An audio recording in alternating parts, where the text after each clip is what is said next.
Hello guys, and welcome to the another video of data structures using Java. As we know that we have already solved a couple of questions on linked list, so let's continue to solve some more problems on linked list. In this video we will be solving a problem called as to detect the loop in the linked list. It's very easy problem. We are going to discuss the two different ways to solve this problem, so I highly recommend you to stay till the end of this video. So what does exactly question says that we will be given one linked list and we need to return true if our linked list contains a loop. Otherwise, if it does not contain a loop, we simply need to return the false. Now if you observe carefully that if this is a linked list, there is a loop, right? Because we are starting at 3 and again it is coming at the 3, which means there is a loop in my linked list. Therefore I simply need to return true. And if there is no loop in the linked list, for example in this way, we need to simply return the false, because these linked list does not contains any loop in it.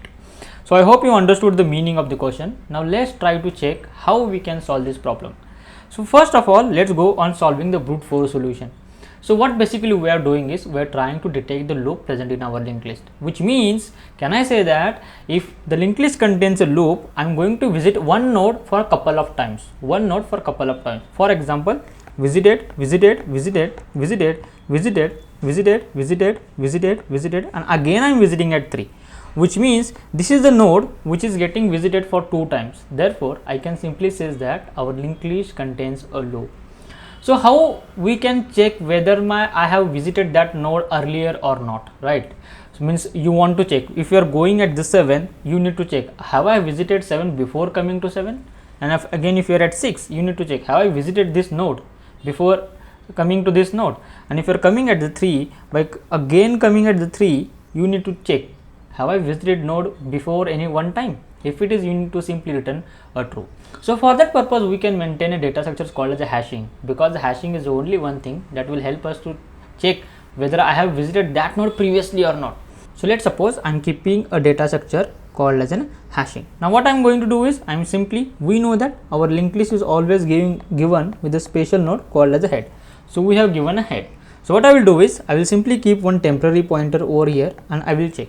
Is this 7 already visited earlier? No. How we can come to know that whether my 7 is already visited or not? I can simply check in my hash table. So 7 is not visited, so I am going to simply keep the 7 in it. Now observe carefully that I am not storing the value of the node. I am storing the whole node inside it. Why I am not storing the values in it?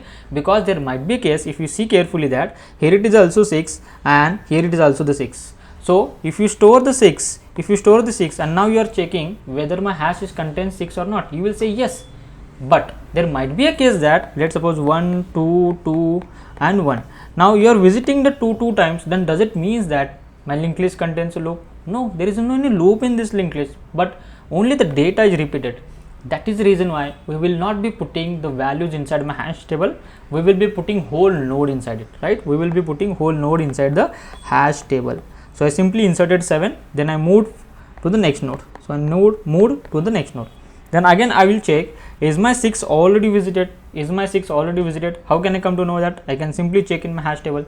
Does my hash contain any 6? No, my hash does not contain a 6. So simply I will keep the 6, which means I have visited for one time. Okay, then go ahead. I came to 2. Have I visited 2 earlier? No, because my hash does not contain a 2. So simply I will keep 2 in my hash. Then again move ahead. I came at 3. I will check. Have I visited 3 before this? You said no. So I simply put 3. So in this way I will keep on putting all the elements in it. So I simply go to 4. Then there is no any 4 in my hash. Therefore I can simply put 4. Then I will move to the next, that is 6. Then have I visited this 6 earlier? You said no. So simply put 6 in my hash. Then you went to 9. Is it 9 is already visited? You said no. So simply put 9 in hash. Then you come at 10. Is it 10 visited? No. Is it 1 visited? No. And now observe carefully that you again came at 3, and now you are checking, have I visited this node earlier? You will say yes, because this is the node which I am visiting for the second time. which I am visiting for the second time, which means I can simply return true. I can simply return true because my linked list contains a cycle.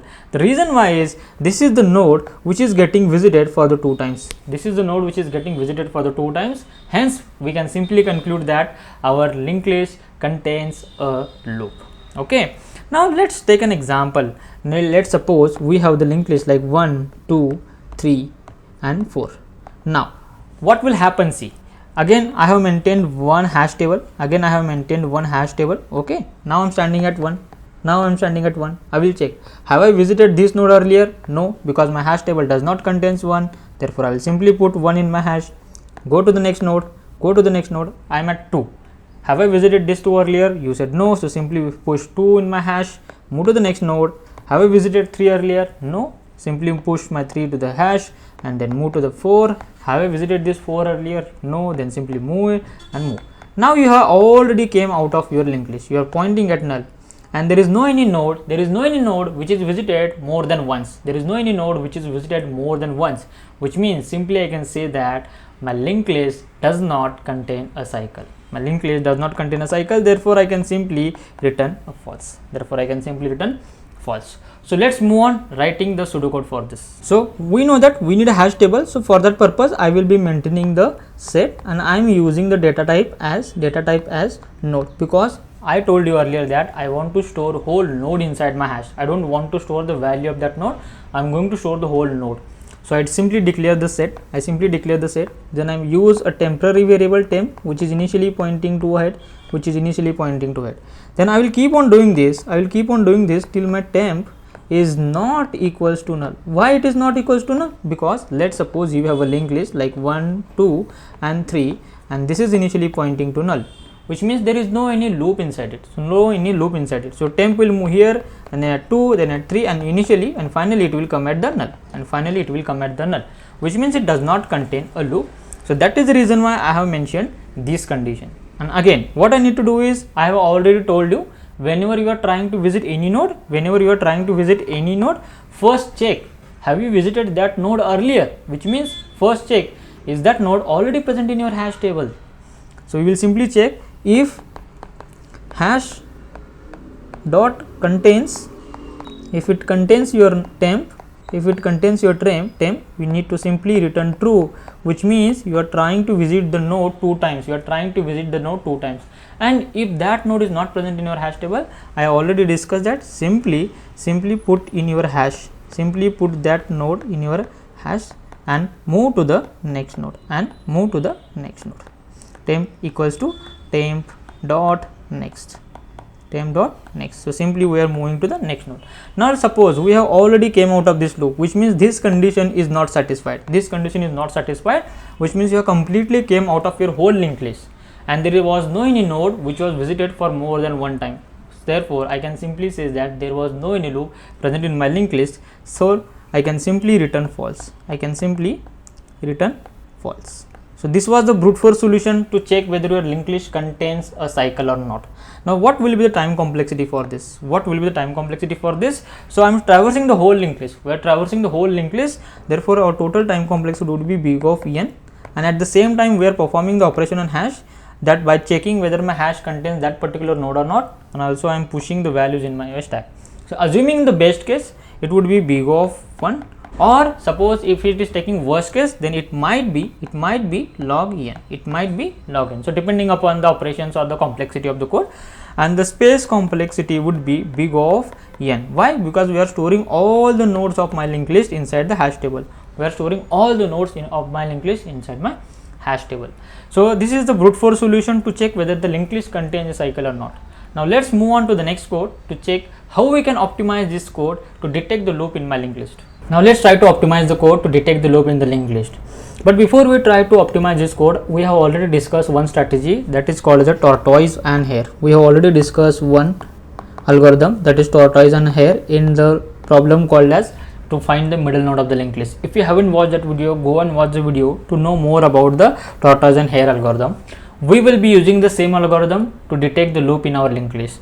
So what we are going to do is, we are going to basically maintain the 2 pointers. First pointer is called as a slow and the second one is called as a fast, and at the same time I repeat, at the same time, what we are going to do is we are going to move our slow by 1 position and we are going to move our fast by 2 position. But we need to make sure that we are trying to move these pointers both at the same time. So what I will do is I will simply move my slow by 1 position and I will move my fast by 2 position. Okay, so let me erase this. Again I will simply move my slow by 1 position, whereas again I will move my fast by 1 position. Okay, so after this again simply move slow by 1 position, so slow will come over here, the fast will come at over here. Then again keep on moving. So again the slow will be moved to the next by 1 position and the fast will be moved by the 2 position. Again move slow by 1 position and move fast by 2 position. Move slow by 1 position and the fast by 2 position. Again move slow by 1 position and move fast by 2 position. Move fast by 2 position. Now observe carefully. This is the node where fast and slow are getting collided with each other, which means both are started pointing to the same node. Both have started pointing to the same node. And whenever, I repeat, whenever there is a case where the slow and fast both are pointing to the same node, we can simply say that our linked list contains a loop. Therefore we can simply return true. If my fast is equals to the slow, both are pointing to the same node, we can simply return a true, that is my linked list contains a loop. Now let's check on the condition, what if our linked list does not contain a loop. Now again we are going to use the same node. For example, this is your odd length and this is your even length linked list. Okay, so we will try to figure out what would be our conditions in a loop so that we can stop. We need to stop somewhere, right? Because here there is no any stop condition, there is no any null, because my linked list contains a cycle in it, therefore there is no any null.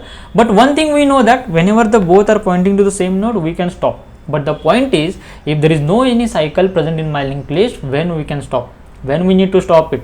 So let's analyze what will be our stop condition. So again what I am going to do is I will simply keep the 2 pointers, that is first pointer is called as slow and again I have kept the pointer called as a fast. Move slow by 1 position, so slow will move by 1 position and move fast by 2 position. Again move slow by 1 position and move fast by 2 position. Now observe carefully, my fast is pointing to the last node, so you have to stop it. The moment you reaches the last node, you have to stop it, which means you need to keep on doing this until unless your fast dot next is not equals to null. You have to keep on doing this. Okay, so we got what would be the stop condition for odd. So let's now analyze for the even case. So let's erase this. So again what I am going to do is, this is our slow and this is our fast. Move slow by 1 position and move fast by 2 position. Move slow by 1 position, move fast by 2 position. Move slow by 1 position and move fast by 2 position. Now carefully observe, my fast is pointing to a null, which means in even case my fast will point to a null, that is in even case my fast will go on pointing to null. So I have to keep on doing till my fast is not equals to null, So this is my case and I have to keep on doing this until this condition is true. And at the end what we need to do is, we already discussed that I have to move my slow by 1 position and I have to move the fast by 2 position both at the same time. So how we can do this?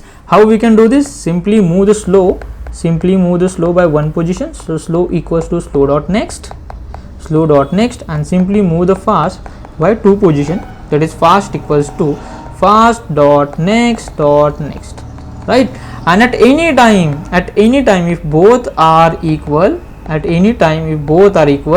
simply we need to return true, and if you come out of this loop, which means if there is no any cycle present in your linked list, simply what we need to return is, you need to simply return false, because there is no any cycle present in your linked list.